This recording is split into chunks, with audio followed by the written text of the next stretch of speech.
Mozambique is a country that is beautiful. The whole East Coast is lined with beautiful white sandy beaches. The people are amazingly hospitable. They are passionate worshipers, and they're people who have a lot to teach us about who God is in this world. In addition to being a country that is amazingly beautiful and radically hospitable, it's also a country that suffers from a lot of poverty. Mozambique is the 12th poorest nation in the world, and the average family income per year is just over $1,000. The average person walks about 15 to 20 miles per week just collecting water. You can imagine that this is a huge investment of time, which takes away from other job opportunities, educational opportunities. So the country really struggles with significant poverty.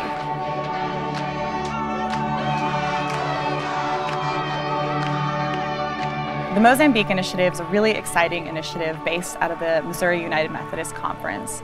And what we do is partner churches in Mozambique and churches in Missouri for mutual ministry. Our mission statement is very simple. It's just this: partnering to transform people and their communities toward the image of Christ. And there's really two key concepts in that mission statement. The first is partnering. We partner churches and individuals and groups in Mozambique and in Missouri for mutual ministry. So we come together in relationship and basically work together towards these goals.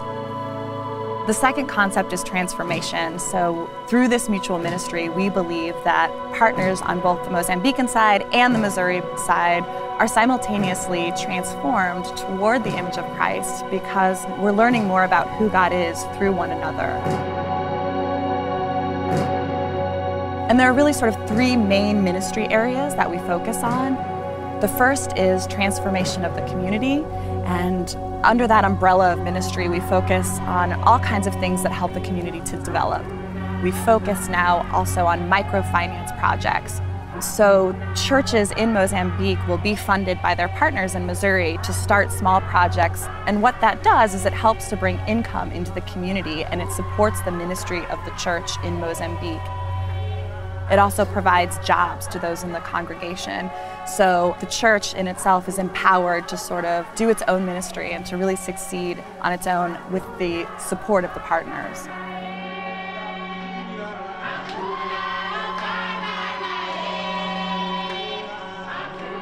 The second is the transformation of the body, sort of health and wellness.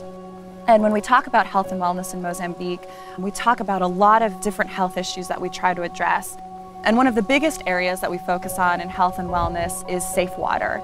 Water is a huge issue in Mozambique. People walk for literally hours every day just to get water, and often when they get the water, it's not even clean. So diseases like cholera and diarrhea, various waterborne illnesses are sort of ubiquitous here.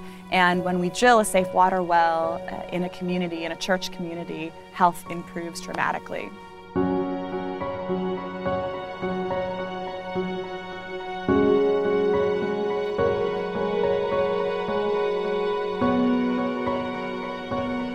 The third area that we focus on is transformation of the heart and mind, or education and leadership development. One of the big things that we focus on is giving people the opportunity to gain an education and become stronger leaders. We support students at the seminary called Cambini Seminary. We've also recently opened a leadership training center called the Gondola Training Center, where people who have received very limited education, 4th, 5th grade, can come and learn more about theology, sustainability, agriculture, and become leaders in their communities.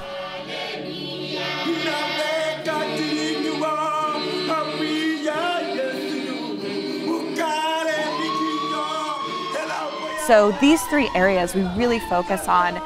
And what's so cool is that they all work together. It's a holistic ministry. So I just want to give you an example. There's a church in the Niassa district in the north of Mozambique. It's called Lurio United Methodist Church. And this church applied for a safe water well. So we were able to, through our partnerships, raise money to drill a safe water well in this community. As we did that, health improved. People were able to save time getting to school. They didn't have to go down to the river and fetch water. They were able to pump water locally. one thing fed into the next. So when they had a safe water well, all of a sudden they were able to develop a microfinance project where they were building bricks. Water is required here in order to make bricks, and before they had to go all the way down to the river in order to get the water that they needed. But given that the safe water was there in the community already, they were able to expedite this process, make the bricks much faster, and this microfinance project started to succeed. So now we had a village with a safe water well where health was improving, children were able to go to school, but also the community was able to start a new project, bringing income in for the ministry that they were doing.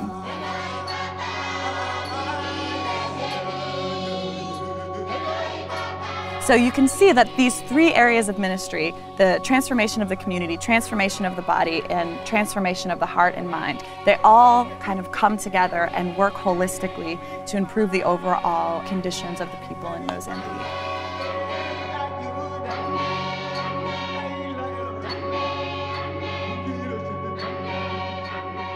You know, I think these projects are all part of a larger picture where, you know, we can drill one well in a village and leave, and then it breaks down in 5 years, and then, you know, we're kind of back to where we started.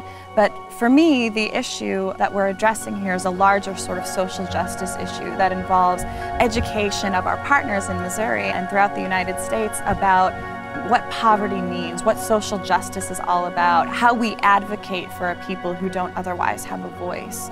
And my hope is that we're able to see, A, the conditions in Mozambique change, that we can be successful in our partnership and actually change how things are, that we can see a rise in the conditions of people's lives, of the quality of people's lives, that children aren't dying from cholera and malaria and only getting, you know, 2 years of education. I hope that we can see those things improve over the years.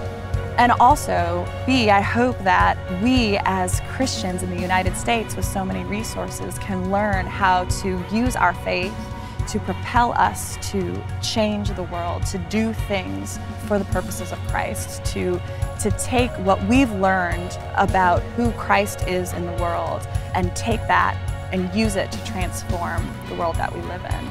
So I hope to see change on both sides, not just the improvement of things in Mozambique, although obviously that's one, but also improvement in how we think about Christianity, how we think about our relationship with God, and what that propels us to do.